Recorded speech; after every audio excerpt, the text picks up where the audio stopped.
depuis Lyon. J'espère que je ne me trompe pas en prononçant votre nom. Bon, d'accord.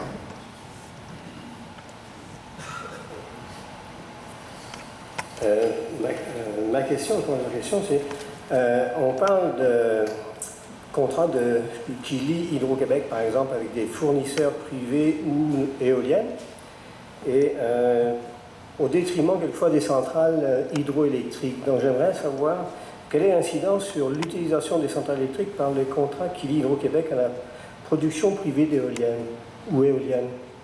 C'est-à-dire qu'on dirait que dans... Je suis pas sûr que je saisis tout à fait. Voulez-vous me préciser? La production des grands barrages, si on veut, serait limitée pour utiliser les productions éoliennes, donc au détriment des productions d'hydroélectricité par les grands barrages, d'électricité par les grands barrages. Ben, ce que je comprends de ça, c'est que la production éolienne permet de stocker plus d'énergie dans les barrages, d'augmenter les réserves. Oui, donc pourquoi on n'est pas capable de répondre à 100 heures en pointe s'il y a de l'eau dans les barrages? Monsieur Lagrange, OK. si vous avez plus de réserves, pourquoi vous n'obtenez pas plus de puissance? OK. C'est ça, Jacques. Oui, tout à fait. Je vais devoir revenir sur un élément que j'ai tenté d'expliquer tout à l'heure, c'est que les besoins à combler au niveau de la province de Québec incombent à Hydro-Québec Distribution. Donc, c'est nous qui devons planifier et c'est nous qui devons assurer la fiabilité. Lorsqu'il y a des besoins à combler, on exprime les besoins, on lance un appel d'offres et à ce moment-là, tous les producteurs, quels qu'ils soient, ont la possibilité de faire une soumission. Dans le cas que la question de monsieur, il fait référence à un des producteurs qui s'appelle Hydro-Québec Production. C'est un des joueurs, c'est pas le seul. Et même si ce producteur-là dispose de réserves par rapport à sa situation, il n'a aucune obligation de soumissionner pour répondre aux besoins d'Hydro-Québec Distribution. Il va placer ses billes, comme on dit, à l'endroit qui va valoriser au maximum ses biens. Et ça, c'est d'une part. Et d'autre part, la loi nous oblige, Hydro-Québec Distribution, à prendre d'abord l'énergie produite par les contrats post-patrimoniaux avant de prendre l'énergie produite par le bloc d'électricité patrimoniale. Donc, avec la présence de contrats de biomasse, d'éoliennes, de petites centrales hydrauliques, on doit d'abord prendre possession de ces quantités-là au prix qui est convenu avec les contreparties.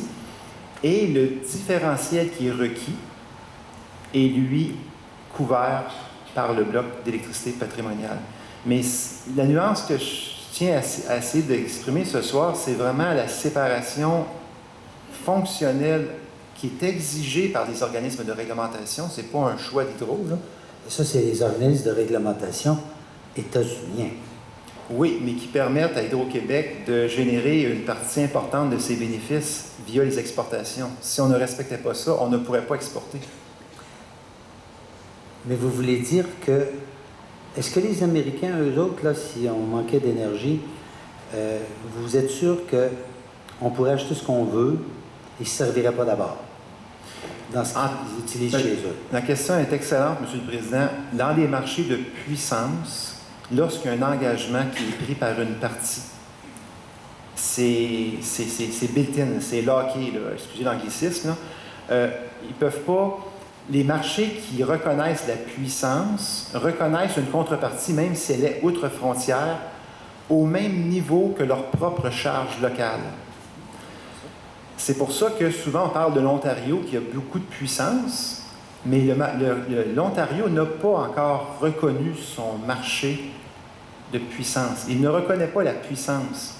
Si bien que si on prend des positions en Ontario, et que pour quelque raison que ce soit, l'Ontario éprouve des difficultés, ils vont couper la transaction. Ils ne respecteront pas le contrat pour se servir eux-mêmes, comme vous venez de le dire.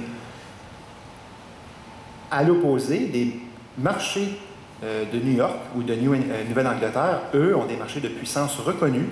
Et lorsqu'on prend une position dans ce marché-là, on est considéré au même titre que la charge locale du réseau en question. Donc, on n'est pas mieux considéré ou moins bien considéré, on est égal. C'est comme si on faisait partie de leur charge. Donc, vous êtes en train de nous dire que l'Ontario, elle se sert d'abord, mais nous, on ne le fait pas. L'Ontario a choisi de ne pas ouvrir son marché de puissance. C'est un choix qu'ils ont fait. Alors que nous, le marché de gros est ouvert chez Hydro-Québec, comme dans d'autres États américains, comme... Et vous nous dites que dans toutes les ententes qui ont été faites, y compris avec la FERC, la Federal Energy Regulatory Commission des États-Unis, qui est finalement, dont les normes vous ont en quelque sorte imposé, entre guillemets, de vous diviser en 3 sections, vous nous dites que Hydro-Québec ne pourrait pas réserver 2-3 turbines pour les pointes et que celles-là, on les met hors marché pour satisfaire le besoin du Québec de façon renouvelable. Ce que je dis, c'est que lorsqu'il y a un besoin de puissance, le distributeur, via un appel d'offres, exprime le besoin et c'est au plus bas soumissionnaire que le contrat sera offert. Ça, je comprends ça. C'est la règle actuelle. Ce que je vous demande, c'est est-ce qu'il serait impossible de soumettre à la FERC que pour des besoins de puissance en hiver, pour desservir sa population, le Québec pourrait se réserver un bloc de puissance pour ses besoins prioritaires? Connaissez-vous des pays dans le monde qui se priveraient d'électricité pour leurs voisins ou de gaz pour leurs voisins? Nommez-moi, s'il vous plaît. Ça, je ne pourrais pas vous en nommer, M. le Président. Pourquoi on le fait, nous? Mais ce que je peux vous dire, c'est que le mandat qui est confié à Hydro-Québec, au niveau du producteur, c'est de valoriser ses actifs. Je comprends très bien votre question, M. le Président, mais les règles du jeu, la mission qui est demandée à Hydro-Québec Production, c'est de valoriser au maximum les extrants de ces actifs, alors que la mission qui est confiée à Hydro-Québec Distribution, c'est d'assurer la planification et la fiabilité de tout ça. Et donc, ce que vous nous demandez, c'est que le producteur, sciemment, réserverait une partie de sa production pour le bienfait du distributeur. Vous me dites que c'est impossible de changer les règles et d'obtenir ça? Je ne dis pas que c'est impossible. Ce que je dis, c'est que les règles actuelles, ce ne sont pas celles-là.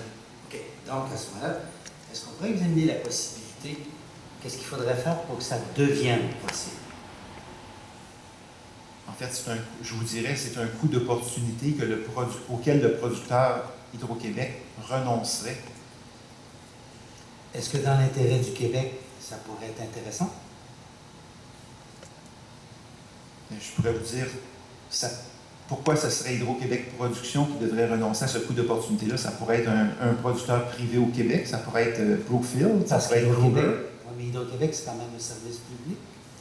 Oui, mais dans la séparation fonctionnelle, M. le Président, il y a eu une décision de prise, à savoir qu'il y avait 2 des divisions à Hydro-Québec qui étaient réglementées sur la même base que mon collègue ici de Gaz Métro au niveau de sa rentabilité. Et il y en a une qui n'est pas réglementée, dont la mission est de valoriser au maximum ses actifs. Tout se fait, là, je ne vous dis pas que c'est impossible, mais dans les règles actuelles, ce n'est pas les balises avec lesquelles on peut évoluer. Et qu'est-ce qu'en pense le ministère de l'Énergie et des Ressources naturelles?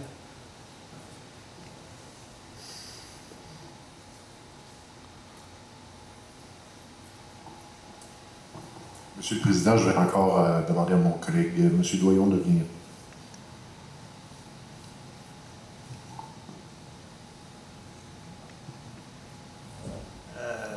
Ça dépasse... Est-ce que je m'identifie? Philippe Doyon, ministère des Ressources naturelles. Ça dépasse mes humbles compétences ici ce soir pour cette analyse-là. Je m'en référerai à mes collègues encore pour voir s'il est possible quelles sont les études qui ont été faites à cet égard-là, ou si c'est même une éventualité. Je ne pourrais pas vous dire en ce moment. Là, on nous dit que ça n'est pas impossible. Alors, ma question, c'est qu'est-ce qu'il faudrait faire pour que ce soit possible? Bien, à première vue, il faudrait qu'Hydro-Québec probablement renonce à fonctionnement actuel dans son ensemble. Pour un petit bloc de 500 réservé 4 jours par année? Bien, comment qu'on identifie ce bloc-là? Pensez-vous que la FERC dirait non à ça? Ben, peux pas assurer rien, là, mais je vois on peut avoir des difficultés, oui, on l'identifie comment, etc. Puis, à qui, je sais pas, ça mérite de plus amples questionnements à des gens qui suivent plus particulièrement ce dossier-là au ministère. Y a-t-il quelqu'un au ministère qui serait capable de nous faire part d'une réflexion structurée là-dessus? Oui, assurément.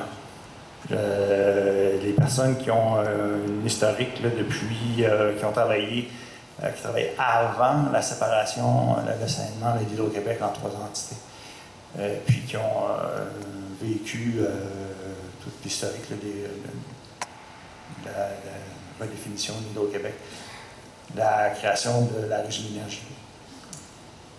À votre connaissance, M. Lagrange, Hydro-Québec Production, avec ses engagements de puissance, ça peut correspondre à peu près à combien de centaines ou de milliers de mégawatts?